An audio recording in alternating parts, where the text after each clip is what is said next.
presentation, remember how we broke it up into two different parts in your involvement in the radiology department. Last week we discussed your involvement in surgery. Okay, your participation there goes as much as just taking radiographs. They have their own team. Okay, they have their own surgical team where you have the surgeons, you have the nurses, the scrubber, someone who circulates. Now, in radiology, we have our own team as well. As I had mentioned before, we perform many procedures in a surgical aseptic environment. It's not simply just taking radiographs, it's a small part of it, but what we do in radiology is both diagnostic as well as interventional, where we fix things. We fix things in the X-ray department, we do it in ultrasound, we do it in CT, we do it in MRI, we do it in nuke med, we do it in all the different parts of radiology, this surgical aseptic environment. Okay, so again, you got to have an understanding of the practice of surgical asepsis and making sure that you don't contaminate anything that may increase the risk of infections. Okay, so Unit 2, Surgical Asepsis in the Interventional Radiology Department. So here's your IR team, Interventional Radiologists. It's the first one, okay? Back last week we talked about the surgeon. This is our surgeon. Okay, we create an operative site. So this is the primary physician who plans and performs the diagnostic/interventional procedure.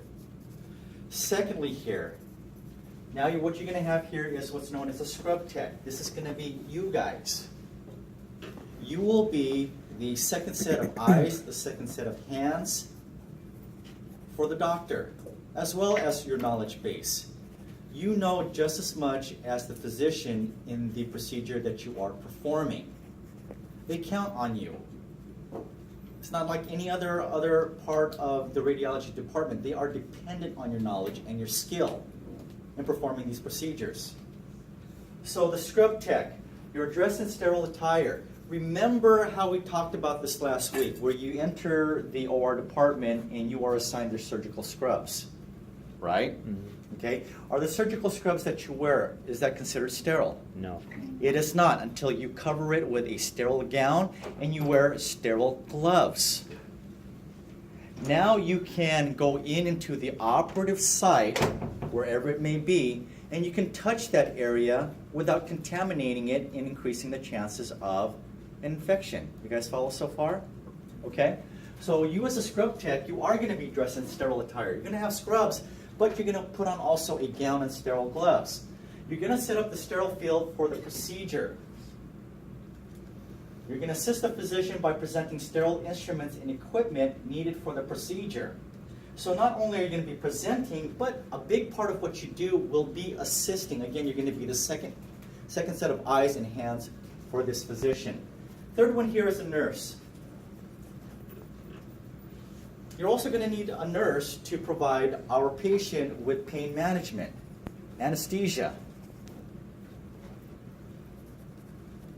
Third one here is a circulator. I'm sorry, the fourth one here is a circulator. So you're going to need a fourth body in here because while we're performing the procedure, again, we're going to be sterile. So if we need additional equipment, instruments, medications, fluids, anything of that sort, we're not going to remove our gloves and gowns to fetch those things. We have a circulator to get those things for us. Okay? And again, that decreases the likelihood of us, the sterile tech, in contaminating ourselves. So we have an assistant.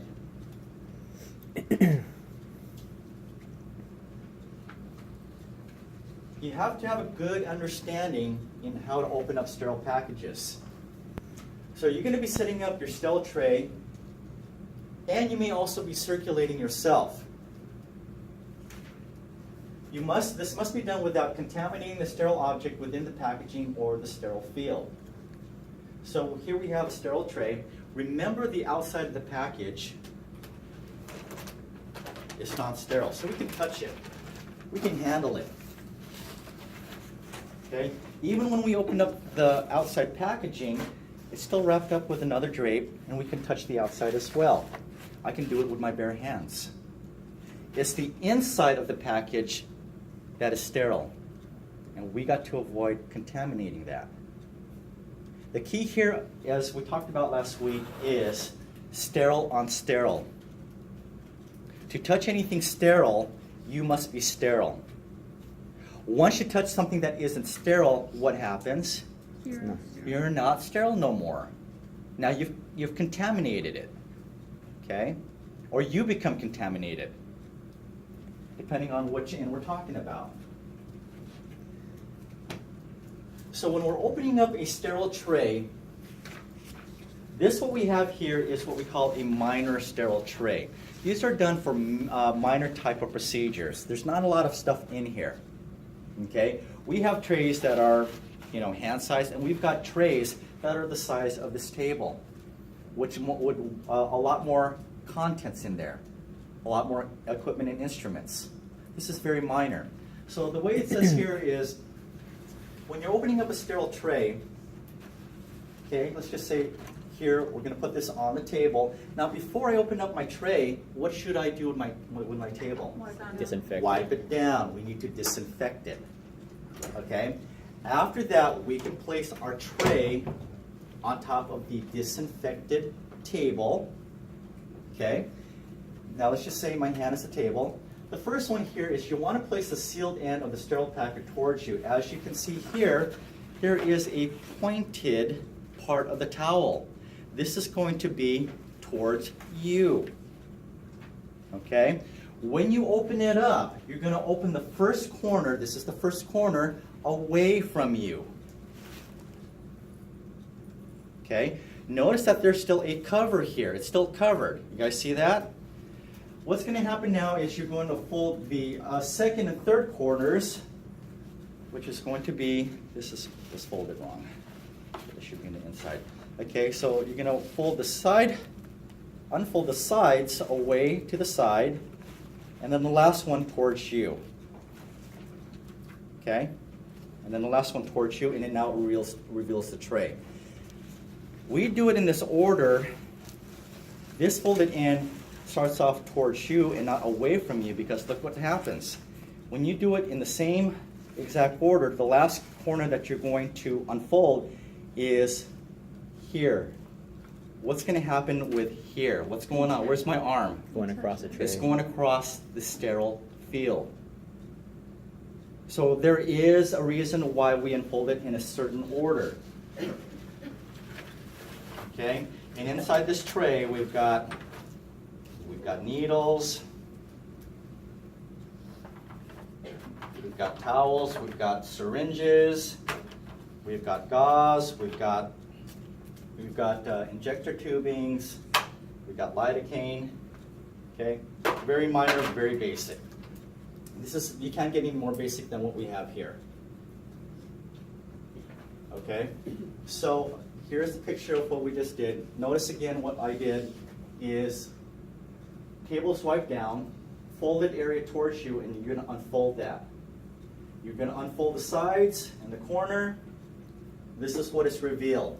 Look at the picture here. I'm not wearing gloves. Okay? When I'm opening up my package, I'm handling the corners. Okay? The corners, and remember what we said, the edges of this tray is not considered sterile. But the very middle of it is. So the outside edge is not considered sterile, and that's why I can touch it with my bare hands.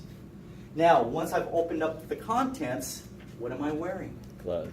What kind of gloves? Sterile gloves. Sterile gloves. Sterile on sterile.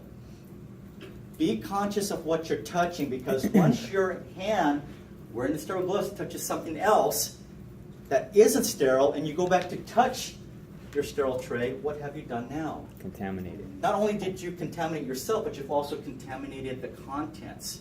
And if that goes into the patient's body, you can get an infection, and they could die. Okay? Dying is worst case scenario. Okay? But they can get sick. They can get really sick. They can lose a limb. They can lose something. or they can die. Okay?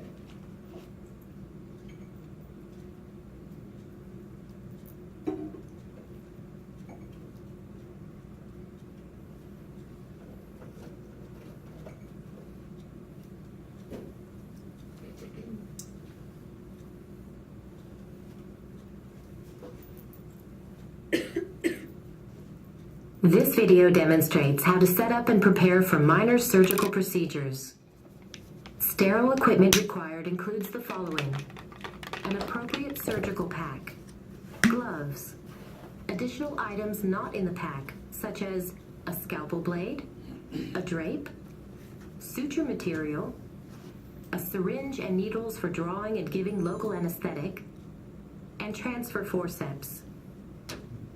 Other equipment required includes an instrument stand, disinfectant, paper towels, a container for used instruments, a non-biohazard waste bag, sterile solution as requested by the physician, local anesthetic if required, and the patient's medical record.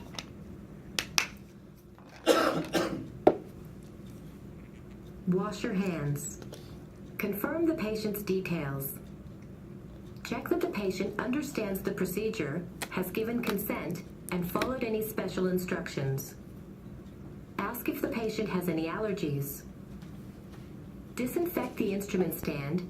Check that you have the correct sterile solution. Check that the surgical pack is intact and that there are no puncture holes. The autoclave indicator tape should be black and well sealed. Place the pack on the instrument stand so that the outer flap with the autoclave tape faces up and toward you. Open the outer cover.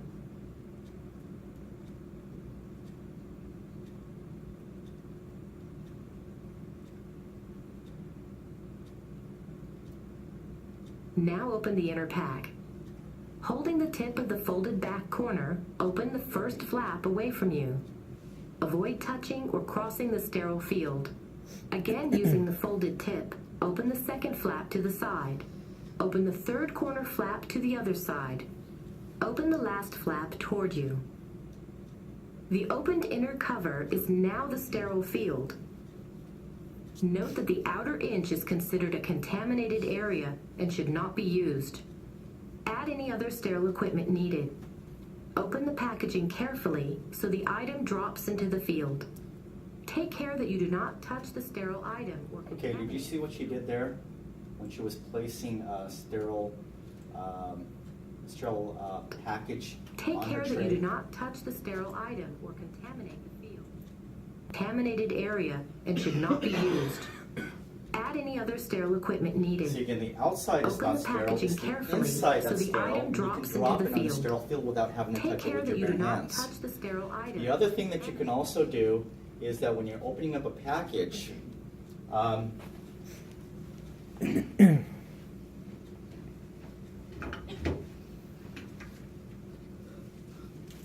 okay, so let's say that I'm circulating. Turn this off first. Okay, so let's say I'm circulating, and I need to hand the scrub tech a set of sterile items. I have two options. I can either open it up and dump it on the table as demonstrated on the video, or when I open up the package, again, I'm only touching the outside, I'm going to hand you the sterile contents, and you would take the sterile contents from me. Okay? What is the scrubber going to be wearing when they take the sterile content from me? Gloves. Sterile gloves. Okay? So again, you can either dump it on the table, okay, didn't touch anything, or open it up and you have them take it from you. Most of the time what I like to do is I like to open up the package and have them take it from me. There have been times where I'm dumping things on the table and guess what happens to them? I miss the field, so it falls off to the side, or it hits the table, off the table and hits the ground. Now, if it's something like this, it's only like cents, but when you are putting stuff on the table that are worth thousands of dollars, and I've done that, hit the table, rolled, hit the ground. I've wasted equipment that was worth $8,000, $10,000. And they just look at me and I said, oop, sorry. Okay? So I'd rather that they take it from me. Okay? All right, same thing. When you're handing a sterile tray or object to a sterile person, you follow the previous directions, one for opening. So again, I can also do the same thing. I can open up a sterile package the same way that I did, and then hand it to them, and they're going to grab the instruments, the equipment, the tray from me with what? Sterile Their gloves. sterile gloves. Okay? All right. We just went through this, so I'm not going to go through it again. Okay. Also, as your job as a scrubber. Okay? So if you open up your sterile tray, now what you're also going to do is you're going to prep the area where the operative or the invasive site is going to be located. Okay? What we're going to do here is this one as a skin prep. Now, a skin prep, what we're doing there is we are cleaning that area. Are we sterilizing that area? What's the difference between sterilization and medical asepsis? Sterile is 100%. Yeah, sterilization is 100%. So not only are you eliminating the germs, but you're also eliminating the reproductive unit, the spores. Okay? We can't do that with the human body because if we're sterilizing the skin or the tissue, now we're also removing healthy tissue. And we can also damage the tissue. So what we're going to do here is we're going to use antiseptic to clean out the area as best as possible. It's not 100%, okay, but close enough. So we're going to use different types of antiseptic solutions. But before we do that, first we need to determine the site of invasiveness, the operative site. We need to find out if there is any hair in that area. If there is hair, we need to shave it off because what's the problem with hair? Carries bacteria. It carries a lot of germs. Remember, germs like to harbor themselves in these types of areas, especially in hair follicles. Okay? But when shaving, you have to be conscious that the razor doesn't scrape the skin. Okay? Because now that you've scraped the skin, aren't you now also increasing the chances of infection because you broke skin? Yes? Okay? So we have special razors that leaves just a little bit of hair left on the skin. It leaves it intact. Okay? In interventional radiology and in the cardiac cath lab, we do a lot of things where we need to access major arteries and major veins. And we do so by accessing the groin. The groin is where you're going to have your femoral artery and your femoral vein. It's very superficial. Do you guys know what I mean by superficial? It's near the top. Okay? So we can access those veins and artery using a special type of needle. Once we get the artery, then we start sticking wires and catheters up there. But this is our access site, is over here in the groin. You know what they say, all roads lead to Rome? So even if we're doing the heart up here, we go start down here. Okay? Then we start sticking catheters and wires up the abdomen, up the chest, and into the heart vessels, or your kidney vessels, or your liver vessels, or your carotid vessels. You guys with me so far? Okay? So from the femoral, do you go into the aorta and then up? We go from the femoral, we go up. We even go to the femoral. If we're working on the legs, we go the other way. This is our main access site. So we either hit it here, here, okay, or in the radial artery or radial vein.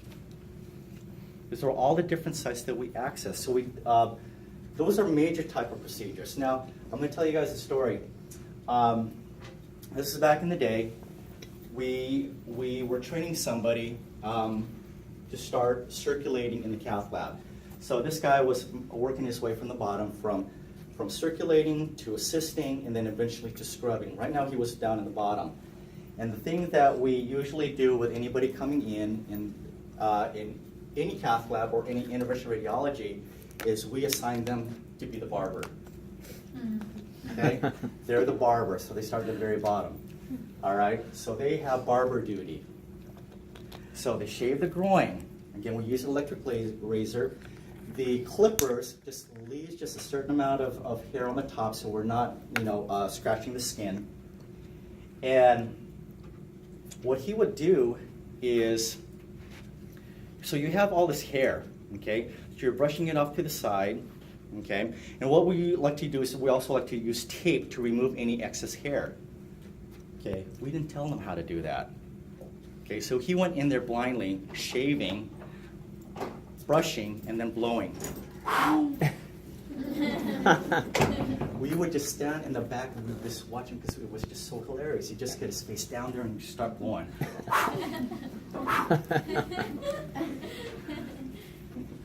We eventually told him that what he was doing was wrong. But yeah, so we got barber duty. All right, so hair removal harbors microorganisms. It keeps the skin intact. Be careful when you're shaving. Now here comes the surgical scrub, not to be confused with the scrub tech or the scrubber. Okay, a scrub tech or the scrubber is the one who is actually dressed in sterile attire, working on the operative site and working in a sterile environment. We're talking about surgical scrub, where we're prepping the skin or the surface of the operative site. Okay? The first solution that we use here is betadine, also known as providone iodine. Okay, you guys ever seen that yellowish, brownish, reddish stuff? Okay, it comes in different consistencies. It can be really liquid or it can be very, very thick. Again, depending on what we're doing for the procedure. When using betadine, okay, this is usually the prep tray right here. So you've got paintbrushes and you've also got sponges and then you've got your betadine solution. And also towels to dry the area, okay? So what we would do is we would pour the solution into one of those receptacles. We would saturate the paintbrush in the solution, and then we would start at the center of the invasive or operative site, and we would start on the inside and work our way out in a circular motion, reaching approximately 6 to 10 inches in diameter. Okay?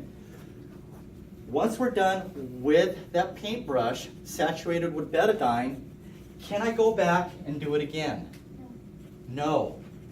Because once I've reached the outside, part of the brush is also touching the non-clean contaminated area. You guys follow?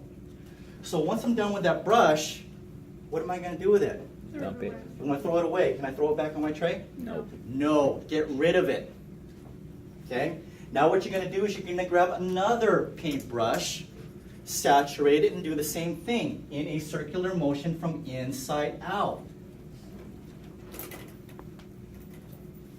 Get rid of it.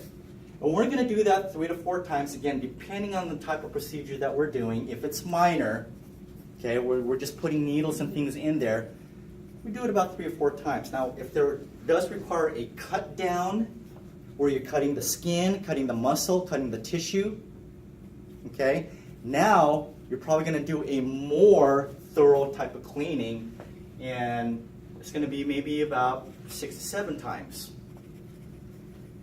Okay, but each time you use a paintbrush, you're going to get rid of it. Okay, so circular motion, inside to out, no retracing. So once you reach the outside 6 to 10 inches in diameter, get rid of it, get a new one. Okay. The next one here is chlorhexidine. Chlorhexidine is a little bit more popular now than betadine. Betadine is slowly making its way out, but everybody knows betadine, right? Okay. You guys know chlorhexidine? A lot of you don't. It's a new type of product that is out there. It is more effective than betadine itself.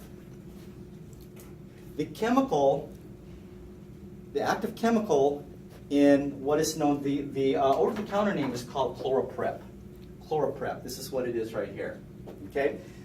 You've got these edges here, and when I pinch on it, it breaks the glass or plastic container in there and releases the chemicals. Kind of like your light stick.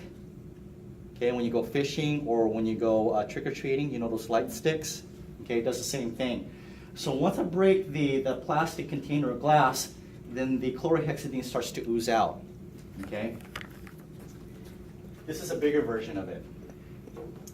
Now, with the chlorhexidine, again, you want to go to about 6 to 10 inches. So you're going to start from the inside out, make your way out. Okay, you guys watching? With chlorhexidine, I can do this.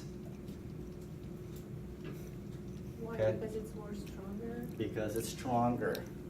Also, the one that the dentist use for mouthwash, what am I doing? Listerine, scope, act. It's all the same thing. That's the main ingredient in the antiseptic. It's the same thing that's found here in chlorhexidine. It's the main ingredient. Same material. Yeah, so you can retrace, you can draw, you can do whatever you want. And the good thing about it is it's also colored. So you can see where your sponge went over. You can see where, if you've missed a spot, you can go back and clean that. Okay? It comes in orange, green, blue. What I don't like is there's also clear. With clear, you can't see where you traced. Okay? But there is clear available out there, and I think they're slowly taking that out.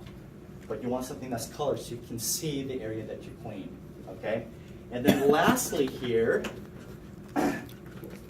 is alcohol. Okay? When did they use alcohol? You guys are familiar with this. When did they use alcohol? When they're what? Getting ready to start an IV or take blood from you, right? Okay, alcohol is a good antiseptic solution.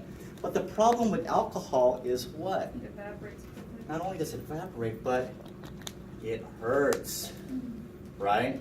So you have to wait until it's completely dry before you put a needle in there. It hurts, okay? So this is another thing that my students do at the first couple of weeks when we're doing Veena Puncture on each other. You guys know you have to learn Veena Puncture when you guys get into the program, right? Yeah, you stick each other to start an IV for the administration of contrast agents. Remember, 30% of the procedures that we do require some sort of contrast agent. So when you are starting an IV, again, what you'll be learning, this is what I see my students doing. They clean it up, also in a circular motion from inside out, and then they blow on it for a quicker dry. But what are you doing when you're blowing on it? You're also contaminating it. So what you want to do is you want to let this air dry before you continue with any type of access. And what I mean by access is breaking the skin. Okay? So you don't blow on it. All right. Yes. For the chlorhexidine, is that one, well, do you have to do it multiple times, just like the other? No, just one time. Just one time? Just one time. Okay. And the good thing about this is FDA doesn't want you doing this, but you can do it, is you can, like when we're doing groins, okay, groin sticks, we prep both sides, okay, in case that they can't get on one side, then the other one's ready to go. Plus it gives you an even Brazilian looking thing. Because it looks bad when only one side is shaved, right? So we shave both sides. But we prep both sides so that the other side is also ready to go. You can use the same stick. So we'll prep one side of the groin, and then we'll go other side and you can do that. Okay, they work just as well. Okay? The only thing about these is, remember, you want to air dry them.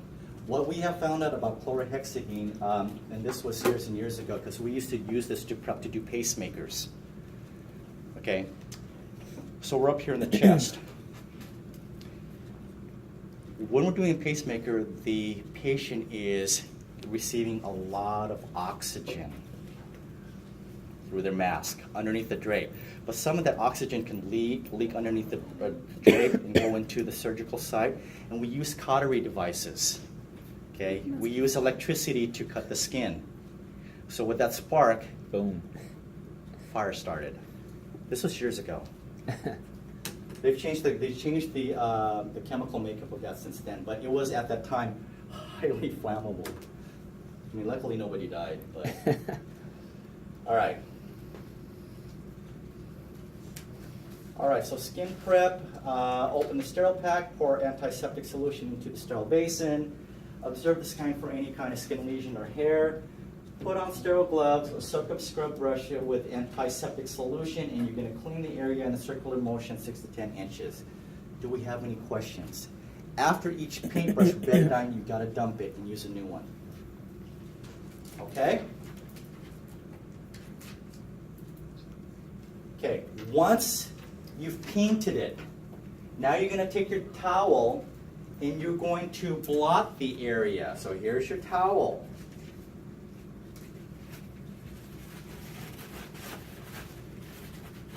You're going to put it over the site and you're going to blot it.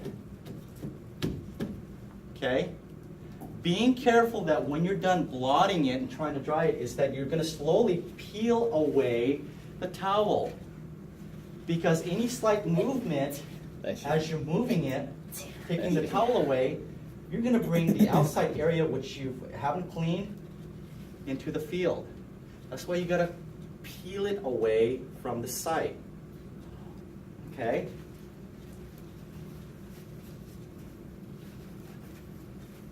Is that just with Betadine, or is it with the others as well? The chlorhexidine dries pretty quick, Okay. so you don't need to do that. With chlorhexidine, the FDA says that you need to, after you've brushed it, you need to wait 3 minutes before you can do anything. Okay, that is so you get a full effect of the chlorhexidine and making sure that it's completely dry to avoid any type of sparks or fires. Okay.